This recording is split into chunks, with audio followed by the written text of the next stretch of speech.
What's going on, everybody? It is your main man, Big Eye, and talking to town, Mr. DETVCH.com. And let me tell you, I'm super excited. Good Morning Wilmington, a show that's going to happen on Tuesdays and Thursdays here on DETV, on our platform, our digital platform, and our broadcast platform, Channel 28 on Comcast. Be sure to follow us at DETVCH.com. What's happening? This is your girl, Michelle Washington, the editor-in-chief, the CEO, the founder, the ambassador, the advocate for Women of More magazine. I am super duper excited. Make sure you tag along because this is going to be legit. Hey, welcome to Women of More Conversations. I am Michelle Washington, the CEO, the founder, the advocate, and the ambassador for Women of More around the world.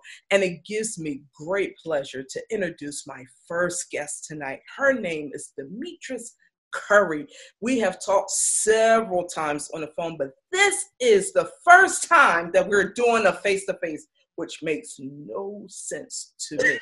So help me welcome a woman of more, Demetris Curry. Welcome to Women of More Conversations. Thank you so much, Michelle. Oh my God, you're so funny. I love it. I love it. I love it. Thank you so much for having me. It's too long. We should have done this a long time ago.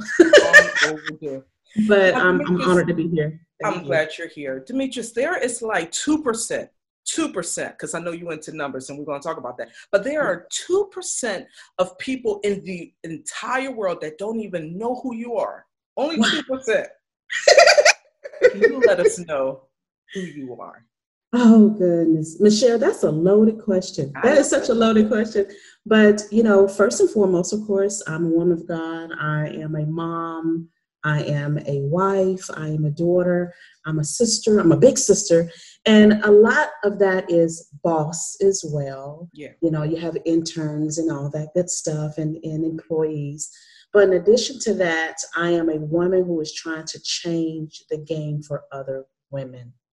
And that's been one of the biggest things that have been pushing me and pulling me all these years, over 25 years in the industry of, hey, my women need some help. Our sisters need to look out for each other. And so that's been one of the biggest things that got me to where I am right now. So that's who Demetris is. Demetris, after having several conversations with you, we have several things in common. Some good and some bad, but when I said that, even the bad brought us to our good. Woo! Some of our bad has brought us to our good. Goodness, you better say that again. Hello. And just in our previous conversations, we were talking about where we've been. Yeah. Because, a lot of times people don't know where they're going, or they don't know where they've been. Mm-hmm. Every street is different. Every avenue, every boulevard is different, right? But somehow we all had some of the same experiences, no matter what streets we were on. And I am a person that grew up in a domestic violence household. Mm-hmm. So, as a child, you get a chance to see what's going on in the house versus what it looks like outside the house. And a lot of us women, we deal with that, very privately and don't tell anyone that they've gone through such and such. But as a child growing up into it, what do? You learn what love is supposed to be or what it's not supposed to be. And you fall in one of those categories of thinking that's what you're supposed to have, or that's not what you're supposed to have. I fell on that side. I was like, no, that's what I'm supposed to have. Yeah. But you do have some that fall in that other category that say, hey, maybe this is what love is. This is what love does. And that's just simply not the truth. So, in that, I was talking last week in regards to how, for some, who we are today as adult women is a reflection of some for who we are today, but for a place of where we used to be, that girl, what we saw, what we've been through, it still is dominant in our lifestyle today. Yes, it is. It is. And it's dominant in our finances, believe it or not. Go there. What do you mean by that? And I can tell you that because a lot of times that, when you're growing up in such a way and you experience what finances was like in your house, no limitations, buying things that you can't afford.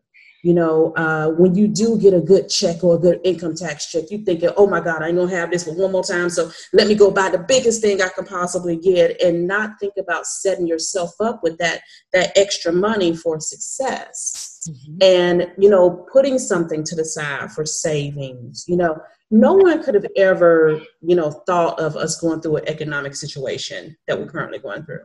But that's why they say risk control and planning for the future, and, being diligent with your money, and being able to put a little bit to the side to get yourself 6 to 12 months of reserve to fall back on in the event that something like this happens. But we are in a world of, we don't know what the next day holds. And that's just the truth, because we don't have control over what's going on in government, what's going on in, other countries, and what's going on in trade, and what's going on in jobs. We don't have that control.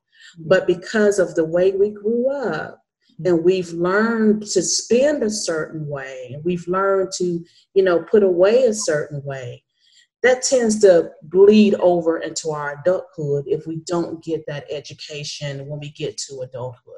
And a lot of times that's just not the case. I have a finance degree. I went to school with banking and finance. There are some things they just don't teach you in college. Yeah. Some things you just have to get out there and learn, and get extra, education, take some extra courses, maybe, attend some extra seminars, conferences, things like that, to help learn and blend the gaps, the things that you didn't know, to make sure that you can get to the next level.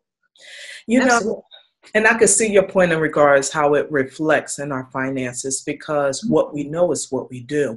Exactly. And some of the things what we do is out of trauma. So we have our guard up. What we do sometimes is out of fear. So we're going to just spend or be careless with our finances because our emotions or mental state is at that same level. There's no emotional no discipline, no boundaries, no strategy within ourselves. So, this is so good. And I love, and this is the whole point of conversations, because within conversations, so much comes out.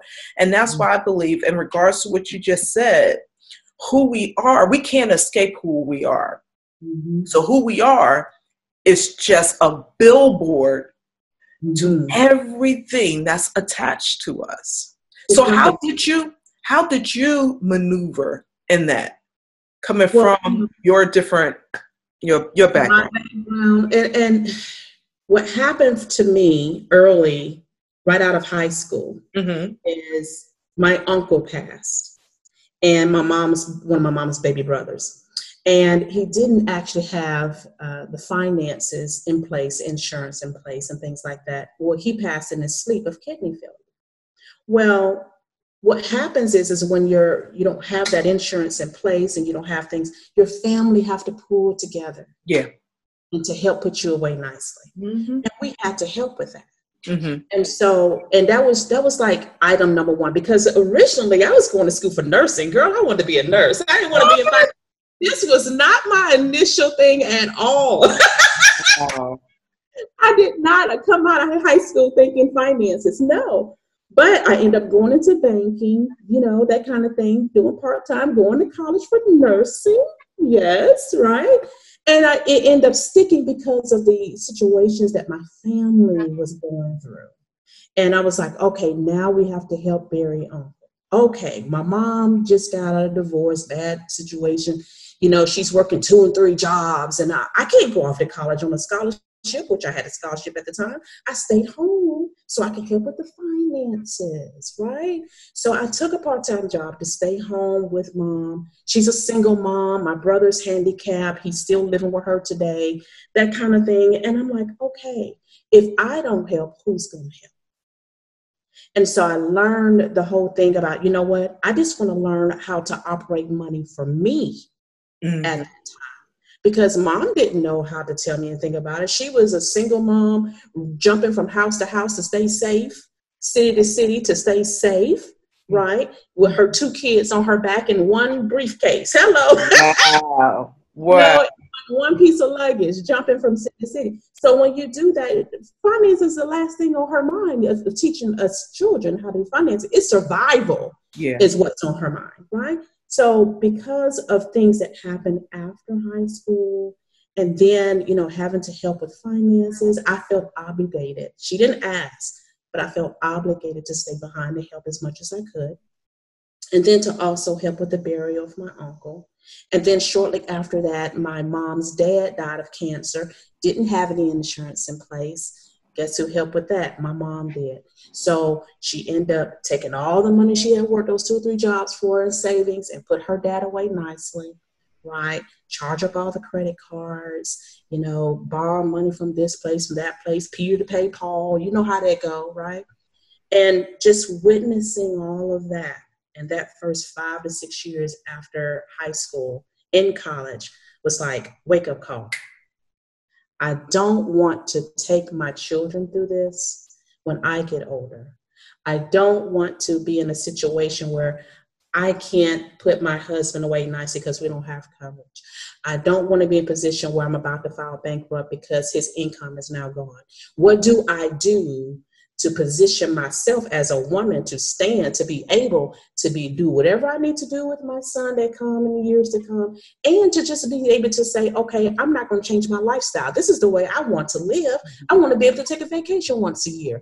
I want to be able to do this and that. How do I put myself in a position to not do and to not go through the same thing I just witnessed? Mm-hmm.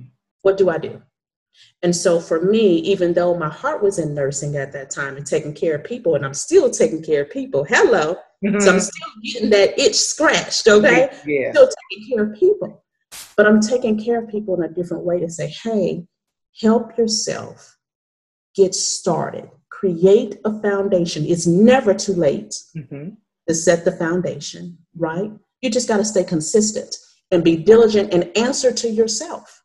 Can I ask you a question? Because it sounds like you found your more in the midst of, I guess, not trauma, but in the midst of someone else's story. You was just, or on watching. You was just watching what was transparent, being transferred in front of you.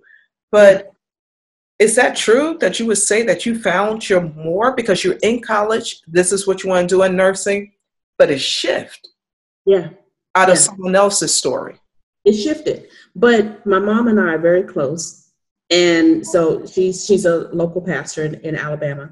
But back then she was. So you're a PK. I'm a PK girl. So at any point of this conversation, you're going to just jump off and start preaching to me. Look, don't you get me started. but back then that wasn't the case. My mom was a supervisor over an assembly line in a manufacturing company. You know what I'm saying? So she was working hard. And so I said, you know what? I said, I want to be able to help as much as I could. So for me, I started taking the things that I learned in college. And I said, let me convert my major from nursing to finance and banking. And let me get the data that I need to help me position. So basically, I just had to make a decision. Okay, I'm going to help people. I love people. I'm a social butterfly. I love people. I love to just have one-on-one conversations with people and see what I can do to assist you. But at the same time, let me use that to position myself. I was concerned that with me being the next to the oldest child, my son, my brother is handicapped. He was born that way. So if anything ever happened to my mom, who has to take care of him? Me, right? All of that was in my mind, right? So if anything ever happens to her, if she was to pass, I need to position him here. He has to move with me. Finances need to be in order. I need to be able to take care of my mom's services. Any debts that she has, I need to be able to do that. How do I put myself in a position where I don't be crying at night like I see my mom crying right now, or literally cashing out all credit cards, going to bed not eating so your kids can eat. You see what I'm saying? How do I keep myself from being in that position? And so sometimes people would see signs and they ignore it. I was the opposite. I was the one that was observing. Mm-hmm. And I was like, I love this about being a woman. I don't love this about being a woman. Mm-hmm. I'm not even in my womanhood yet. I'm like, I don't want this. Yeah, for sure. You know what? I think this is a good time to take a quick commercial break, and we'll be right back. What's going on, everybody? It is your main man, Big Eye, and talking to town, Mr. DETVCH.com. And let me tell you, I'm super excited. Good Morning Wilmington, a show that's going to happen on Tuesdays and Thursdays here on DETV, on our platform, our digital platform, and our broadcast platform, Channel 28 on Comcast. Be sure to follow us at DETVCH.com. So what would you say to inspire all the millions and millions, because there are millions, you know, anybody thinking like, no, they're not. Yes, they are. There are millions of people watching us right now. Yes. What would you say to them to inspire them? You know, the first thing I would tell them is get on up. You're worth it. You are a woman of more. You are beautiful inside and out. You are gorgeous beyond your thoughts and your means. And what you have to understand is that this is not all that you can be. You can be so much more. Just think about what your goals are. Think about whatever it is you want. Think about it. If you know what you want, let's move towards it, whether it be a sprint, a walk, or a marathon. Let's do it. Mm-hmm. And that's all it takes for you to decide that you are moving to the next level. Ain't nothing going to hold you back. Not even a quarantine, baby. Nothing's going to hold you back from where you want to be. We just have to push and pull and get there and believe that you are worth it, because you are and you deserve it. I knew the preacher was going to come out of you eventually. I knew it was. I was just waiting for it. It took a minute, but I was trying not to pull out my Mark and my Ephesians and my Philippians, but you know, it came out. Demetris, thank you so much for joining me tonight. When I wake up in the morning and I look up, I just thank you for another day. I know there's something so special and unique about me.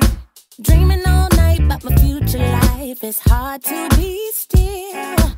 When I feel excited about every dream I fulfill, and I live my life purposeful. If one door closed, you gotta know another's gonna open up. I feel it so deep in me. The world, they are waiting on me to walk it out, live out loud. Nothing's gonna stop me, 'cause I-B-E-L-I-E-V-E. I believe that